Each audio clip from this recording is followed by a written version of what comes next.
পাপ করতে করতে এই জীবনটা শেষ। এতটা পাপ করেছি যে আল্লাহ তাআলা আমাদেরকে একের পর এক গজব দিতেছে, একের পর এক আমাদেরকে অসহায় বানিয়ে দিচ্ছে। এই কয়েকদিন আগেই ভূমিকম্প হলো 5.2 মাত্রায়। ইদানিং শুনতেছি আরো নাকি ভূমিকম্প হবে 8.2 মাত্রায়। মানে আমি বুঝলাম না যে আমরা এতটা পাপে আছি যে আল্লাহ তাআলা আমাদেরকে ভূমিকম্পের মাধ্যমে বুঝাই দিতেছেন। আল্লাহ তাআলা কোনো পাপী বান্দাদেরকেও দুনিয়াতে শাস্তি দিতে চান না, কারণ আল্লাহ তাআলা বান্দাদেরকে অনেক ভালোবাসে।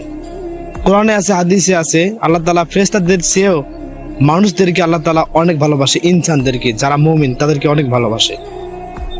আমরা না জানি কতটা পাপ করেছি, যার ফলে আল্লাহ আমাদেরকে আমাদের বাড়ি ঘর দালান কোঠা ভূমিকম্পের মাধ্যমে এক এক করে ধসে পড়ে যাচ্ছে।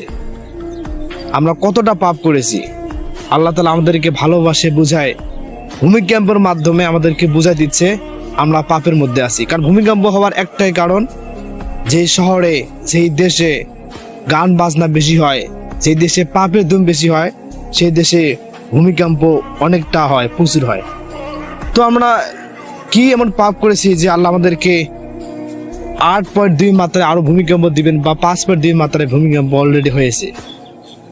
না জানি আমাদের মৃত্যুর পর কি হবে। আল্লাহ, শুধু আমাকে না, আল্লাহ পৃথিবীর সমস্ত মানুষকে তুমি তোমার রহমতের চাদরে ঢেকে রাখো। আল্লাহ, সবাই যেন বিপদ আপদ থেকে মুক্তি পায়। আল্লাহ, সবাই যেন ঈমানের সহিত যেন মৃত্যুবরণ করে। আল্লাহ, আমরা যেন মৃত্যুর পর সুখী থাকতে পারি। আল্লাহ আমাদেরকে ঈমান অবস্থায় মৃত্যুর পর তৌফিক দান করুক। সবাই বলে আমিন।